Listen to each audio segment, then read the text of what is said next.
एक रेलगाड़ी 60 मीटर लंबे प्लेटफार्म को 20 सेकंड में और प्लेटफार्म में खड़े व्यक्ति को 16 सेकंड में पार करती है। तो रेलगाड़ी की चाल देखिए, यहाँ क्या बोलना चाहता है। 60 मीटर लंबे प्लेटफार्म, तो 60 मीटर लंबे प्लेटफार्म को पार करने में 20 सेकंड का समय लेती है। देखिए, जब कोई ट्रेन प्लेटफार्म को पार करती है तो खुद की लंबाई, यानी मैं उसको एल मान लेता हूँ, और प्लेटफार्म में दोनों की लंबाई जुड़ जाती है तो 20 सेकंड में, और प्लेटफार्म में खड़े एक व्यक्ति को 16 सेकंड में पार करती है। तो एक बात का याद रखना, जब प्लेटफार्म में खड़े व्यक्ति खंभे या पोल को पार करती है तो रेलगाड़ी स्वयं की दूरी पार करती है। तो यहाँ रेलगाड़ी का मैंने क्या माना है, एल माना है, ठीक है। अगर दोनों में अंतर देखूं तो यहाँ 4 सेकंड का है, 4 सेकंड, और यहाँ अंतर कितने का है, इन दोनों को घटा दीजिए तो एल से एल कट जाएगा, तो 60 मीटर। तो अगर मैं यहाँ से चाल निकालूं तो 1 सेकंड में कितनी दूरी तय करेगी, 60/4 यानी 15 मीटर पर सेकंड इस सवाल का करेक्ट आंसर है। अगर किलोमीटर पर आवर में पूछे तो 18/5 से गुणा, तो 5 तिया 18 तिया 54 किलोमीटर पर आवर इस सवाल का सही जवाब है। अगर रेलगाड़ी की लंबाई पूछे तो क्या करोगे, यहाँ दोनों कंडीशन, किसी भी कंडीशन से आप निकाल सकते हो, ठीक है। यहाँ कितना आया था, 1 सेकेंड 15 मीटर पर सेकंड के बराबर आया था, और एल का मान निकालने के लिए मुझे 16 से गुणा करना पड़ेगा। तो यहाँ से 16 से गुणा करूँगा तो 16 पंचे 80, 16 कम 16, 16 और 8 24, यानी 240 मीटर अगर लंबाई पूछे तो।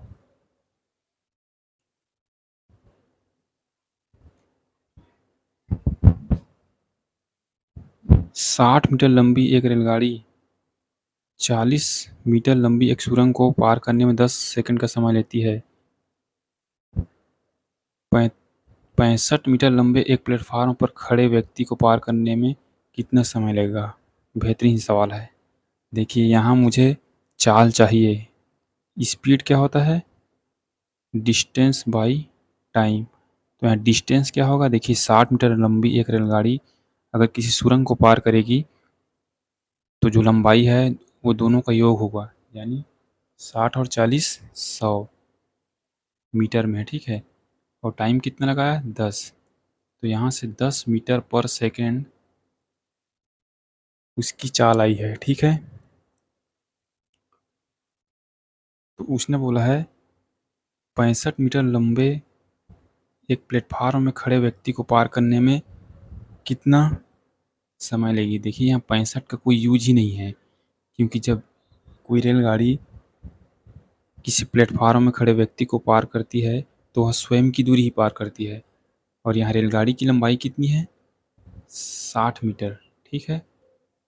तो यहाँ डिस्टेंस कितना होगा, टाइम निकालना है ना, डिस्टेंस बाई स्पीड। यहाँ यहाँ आप जो डिस्टेंस होगा वो केवल 60 मीटर ही होगा, इस 65 का कोई लेना देन नहीं है, ठीक है।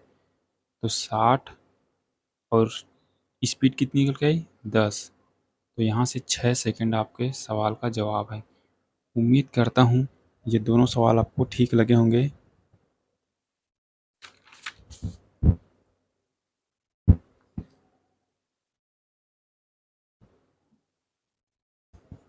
एक 120 मीटर लंबे रेल 280 मीटर लंबी सुरंग को 20 सेकंड में पार करती है। 500 मीटर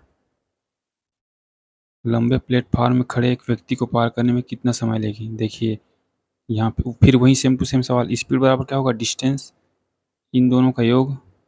तो 280 में 120 जोड़ूँ तो कितना आएगा, 400, और टाइम कितना है, 20 सेकेंड। तो यहाँ से 20 मीटर पर सेकेंड आपकी स्पीड है। और 500 मीटर लंबे प्लेटफार्म पर खड़े एक खंभे को, तो यहाँ 500 का कोई मतलब नहीं है, यहाँ केवल आपको रेलगाड़ी की लंबाई चाहिए। तो डिस्टेंस बाई स्पीड, डिस्टेंस कितना है, 120 मीटर, क्योंकि जब रेल किसी खंभे को पार करेगी तो वह स्वयं की दूरी पार करेगी। और स्पीड मेरा निकल के आया है 20।